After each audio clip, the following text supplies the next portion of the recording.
And that's all I have to say about that. Well, I really don't. I really don't know the brand name. Couldn't tell if it was like antler or branch or. Ish. Either way, it's kind of like one of those paintings that are one face. What are they called? Yes, you got it. You're right there. It's snazzy. So a few readers have expressed concern about Chan's ankle. Did he emerge yesterday with any sort of ankle issue? Oh no, he's kind of dealing with. It's more of his knee, and it's we're evaluating it, but more information as it goes. Do you think he could be in question for Sunday? I'm not really thinking anything so much right now. We're still in the process of getting evaluated, so it's not. It's to be determined. Is Jeff Wilson getting designated to return this week? I don't know. Is he? Asking you. Oh. You know.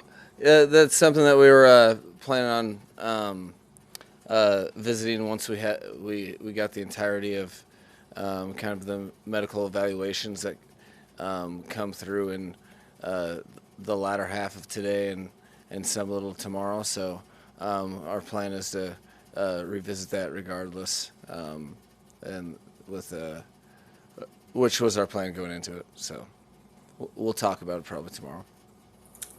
But you're a 4-1 first time since 2003. How do you avoid a trap game facing a team that's seeking the first one of the season? Well, I think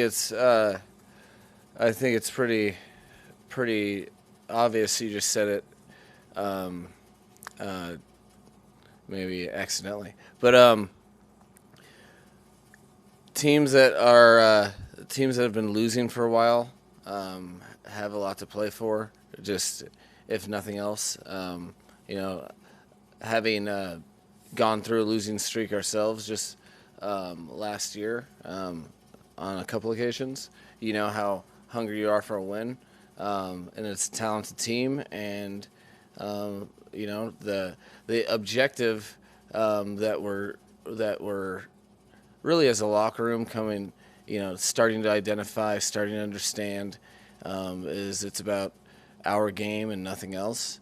So if you're, the type of team you want to be, doesn't go up or down, depending on whatever the record anybody is. That team is coming to play, and we're worried about our game and making sure that we continually improve. So if we're trying to be that type of team, that's the way you approach it, and that's why there's no such thing as a trap game. It's a 1/17 of the season that definitely factors into the equation at the end of the year. So they'll be geeked up like most teams are in the National Football League, and we'll have to bring forth our best game, not only for to try and win the game like you do every week, but for our bigger picture goals of trying to get better week in, week out. We can't afford to take a step back. So I know the guys will look forward to it anytime we get to play in front of the Hard Rock fans. It's awesome, and I think you guys will have plenty of things to play for because the season has just begun, and really records are semi-irrelevant at this point. I wanted to ask one more, Devon. Do you know what happened to him, like when he got hurt? Because he was out for a bit, then he came back. No. There's like I said, it was just something that we're treating that we'll get more information on. But he was he was in and out of the game standard rotation at the end of it like normal, and then he thought that he was he might have something, but he's such a tough kid. It wasn't it was kind of tough to read, so we needed to evaluate more, and that's what we're doing today. Mike, one last thing on that. I'm very sorry to belabor all of us, but just to allay fans' concerns, do you at least know that it's not something that would sideline him for the season, or is that still not known because evaluation. So yeah, I mean, I just don't. When I don't know, I literally don't spend any time forecasting either way. That's all. It's just because we're getting more information. But I find it trivial to say to even forecast until I get all the information. So I really don't know. Is he undergoing like an MRI today or anything like that? Yeah, I mean, there's various things that he's undergoing, handshakes as well, high fives. I think he, from all accounts, he had a good breakfast and lunch. But no, we're just evaluating it, so that is part of the process. There's a formation notice you guys use in the past couple games with Devon, Raheem, Tyreek, and Waddle on the field at the same time. I'm curious, do you guys have a name for that formation? It's slow guys personnel. All the slowest guys on our team are in that personnel group. We actually have a lot of personnel groups depending on who is playing Y or playing F. Generally, when you have a fullback, running back, and two receivers and a tight end, you call that 21. And when you exchange a fullback for another halfback, you call it fast 21. So it's called fast 21. Gotcha. I was calling it 4x4, and I didn't know. Yeah. No. It's always been named Fast 21, but it just so happens that there's some fast people in Fast 21 now. With that specific super fast 21 personnel group, what kind of strain does that put on the defense having all those guys on the field at the same time? I think they're the way they're playing football and really taking to various assignments, being able to multi-train and get some receiver responsibilities from the running backs and some running back responsibilities from the receivers because of their football acumen. It does present a problem that there's always some sort of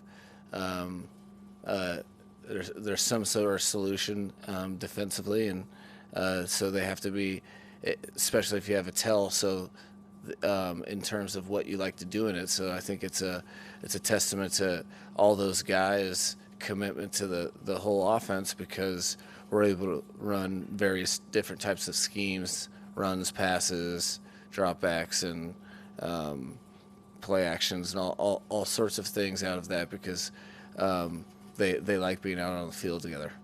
How's Isaiah Wynn? He's doing good. He's a tough dude, and I don't expect anything holding him back, but we'll get more information in about 24 hours, and he should be good, but we'll see with that information. You had the chance to evaluate the celebrations this week. Mm-hmm. Tyreek Hill's celebration and the first Waddle of the season. What was your thoughts? I thought Waddle stepped his game up.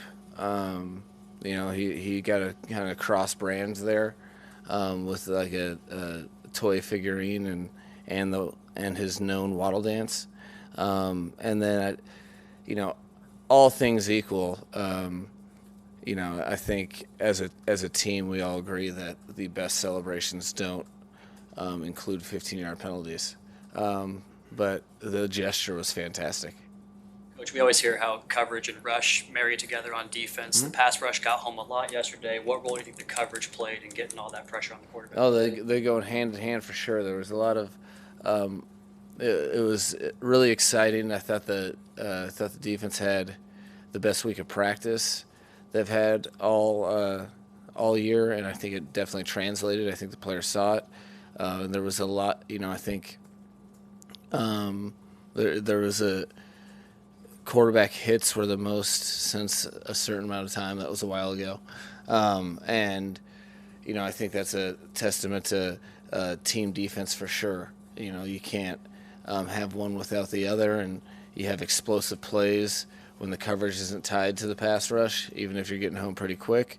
And the idea of this of our defense really in general is that we when we're tied together, you force teams to have to execute at the highest level, or you make them pay by being a little too aggressive or being too conservative. So I thought that there was the most examples of the vision of what we want to be as a defense last game, which is what you want to see. Yesterday's win the type where, despite coming away victorious, you still have so much you can harp on as a coach with the 3 turnovers, whatever else you may have found. Yeah, you're hoping that at this, my hope for our team, where I really think we're at, is I think the coaching staff is ready to be extra particular, and I don't think the players would have it any other way. I think the players are ready to that understand that